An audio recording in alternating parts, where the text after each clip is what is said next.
Patty sausage. That's a whole piece of sausage over the pie. Looks like a Frisbee. So you get a taste in every bite. So did the deep dish pizza start here? It started here in Chicago. It actually started way back in the 40s on Ohio and, well, let's just say Ohio Street. And it was started by a man called Ike Sewell. And he started a restaurant after he came back from the war. And he made the pizza knife and fork pizza. Then, after it kind of took off, other people joined in, and in 1966, 2 cab drivers and one of his friends opened up Gino's East.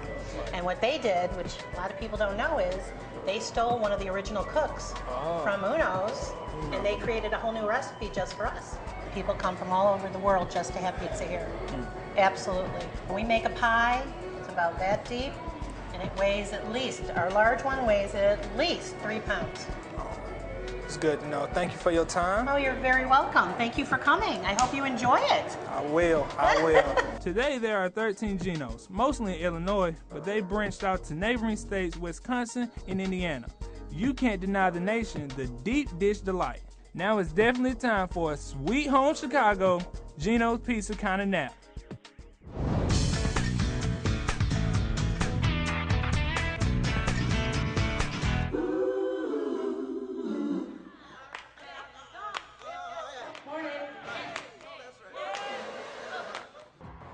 She may be gone from network television, but Oprah Winfrey is certainly not forgotten. For 25 years, the Oprah Winfrey Show was taped here at Harpo Studios on Chicago's West Side. From giving away cards to introducing her audience to her favorite things, it all took place under Harpo's big roof.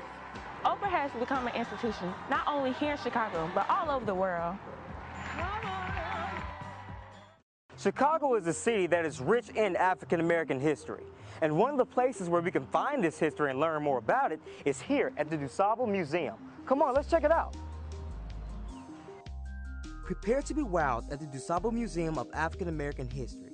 It's the holder of our history, and it's the first such museum to put African American history on display for the world to see.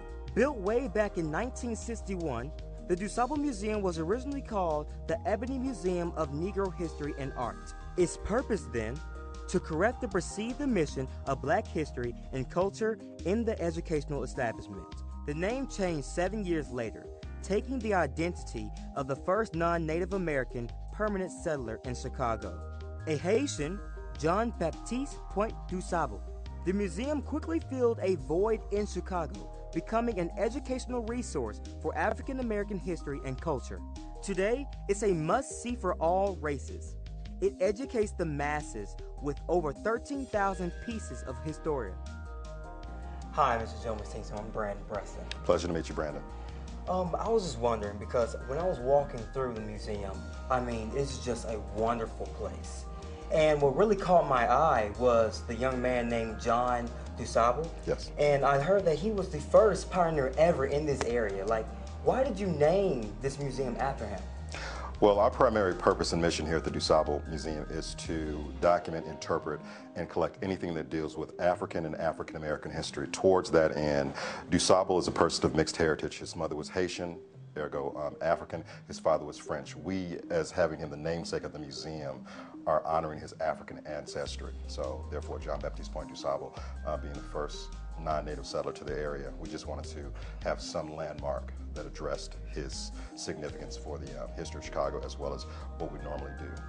And is this the first museum to ever have African American heritage inside of it, like the main purpose for it? Actually, yes.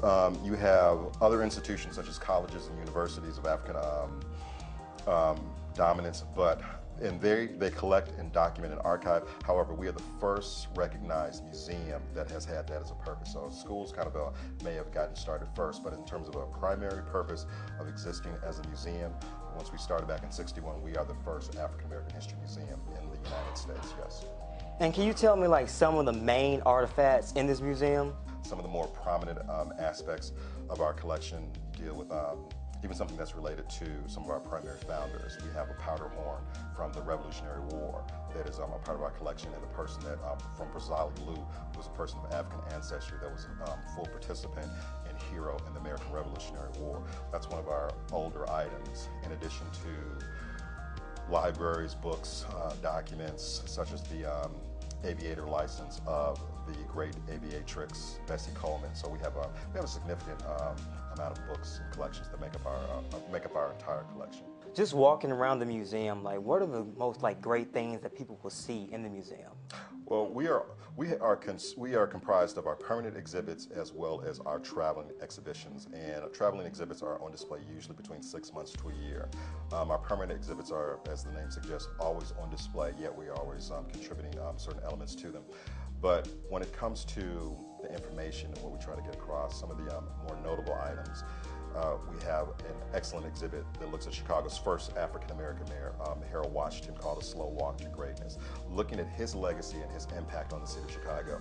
That exhibit, it's wonderful because of the information, but also we have a new edition from about a year or two ago, a new animatronic that really is this mobile animated figure of Harold Washington that really kind of showcases him in full mode, talking about who he was, what his legacy, and to really understand Harold Washington, we can have even a greater appreciation for a person like Barack Obama. Much of the same travels that someone like Obama used to deploy during his 2008 presidential campaign came from the Harold Washington's history, how he was able to bring communities together. If John DuSable was alive today, what do you think that he'll see in this? What do you think he'll see in this?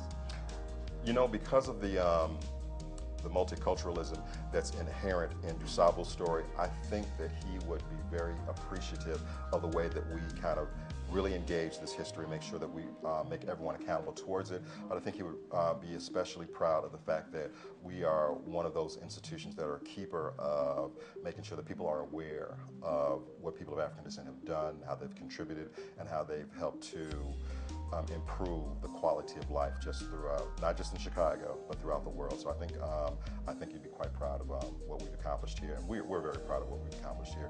And we're constantly seeking to improve, to expand, and to do the best we can towards telling and showcasing what our mission is. And I think it's very compatible with someone like John Baptiste Point DuSable.